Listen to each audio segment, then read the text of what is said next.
Ready? Background and action.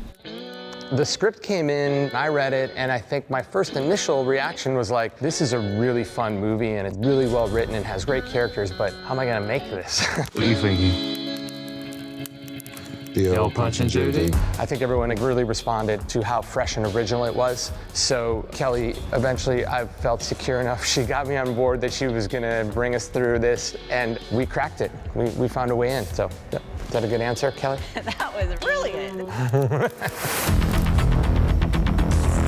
And 3, 2, 1, action. Well, I started in the movie business as a stunt performer. Hey, buddy, you okay? It was a really, really good time in my life. I moved from being a stunt man into being a stunt coordinator. And at the same time, we were also being a fight choreographer, designing fight scenes for films, shooting and editing them.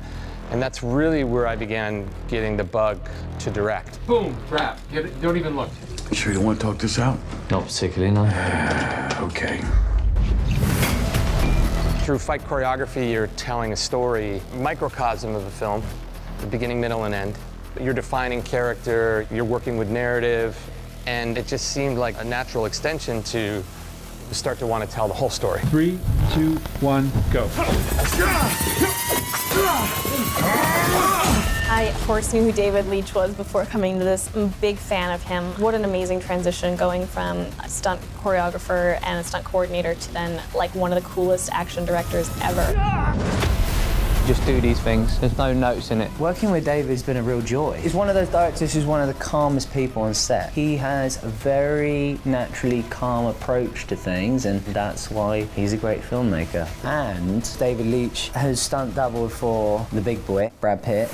So I took this little movie called Fight Club and had to go through a little bit of fight training where I met Mr. David Leitch. It's really sweet because the stuntman-actor relationship, he's there to make us look better, make us look cooler, make us look tougher, you know, and not get injured. All those great things. But now the relationship is, you know, he's the author of the film. He's the boss now. Action. Bro, in Japan, it's considered rude to be on the phone while on a train. It's rude enough for you. Fucking Nice. Play back.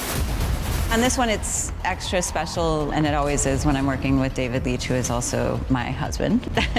Kelly and I have an incredible filmmaking collaborative process. Her creative input really transformed the film. He thought it was a wild ride, and then he's like, so where is my heart? Who do I follow? How do I care about any of these folks? Because they're kind of really naughty. You're a cheeky bastard. You're the cheeky bastard. Ready? Okay. We talked through where you could find the emotional allegiance of each character, and I think that was the thing that ended up bringing him on. It's a train full of assassins. Like, how much can we really care about them? And Kelly has some great sensibilities about these things. So we went in and dug in to find the humanity in the characters, and I think you see the humanity with Ladybug's having his existential crisis, his sort of like wanting to be a better person. You see the humanity in Brian Tyree Henry's character and Aaron Taylor Johnson's character and their sort of brotherhood. Even though they're remorseless killers, they care for each other, and that's something then we connect to. It's totally great. We just got too far ahead of you. He's always striving to get different variation and right there with you, rewriting or improvising with you, or how about if we say this? Oh, I really love that. Can we go back to that version? That's one thing that we've been working on together a lot, is making sure that we have enough of everything in each performance so that once he goes to get everything together, he can then finally decide with what works with the movie. Give me one more. It is a cliche, like you make the movie 3 times, you're done with the script and you're like, this is the movie, and then you get into production and you're like, all these little discoveries happen, and then you're like, we got the movie, and then you go into editorial and the same thing happens. You're like, all these new discoveries happen, and then you're like, this is the movie. This movie transformed for me more than any other film that we've done for the better. You shot me. I shoot a You lot shot of me people. twice. I should have done a third. I'm so sorry. I'm so sorry. Let's start from the top. It's undeniably beautiful. This man knows what he wants to see. He knows how to shoot it. He knows how to light it. He knows how to capture it. That's the one thing about this production, is that everybody, from hair to makeup, everyone is involved. I love the beginning where you're steeling yourself to answer the call. The way I approach filmmaking is a huge collaborative process. I think during physical production, there were so many fun things that happened that we just embraced the whole process. His beacon of light is he's really down to collaborate. He's never married to the script and always tossing in ideas and lines and allows you to contribute. He's offering and you're offering and you're kind of always building off of each other. Come up and you're like, you're laser focused. Kelly and I have an incredible filmmaking family. First and foremost, Paul Berry is our first AD, and he deals with the madness, which is our creative family, keeps us all cohesive, and also a creative in his own right.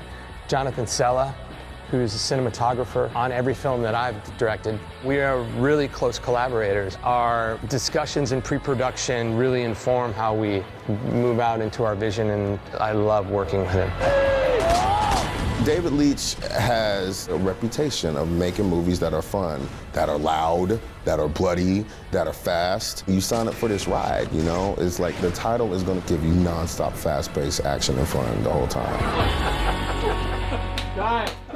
Time.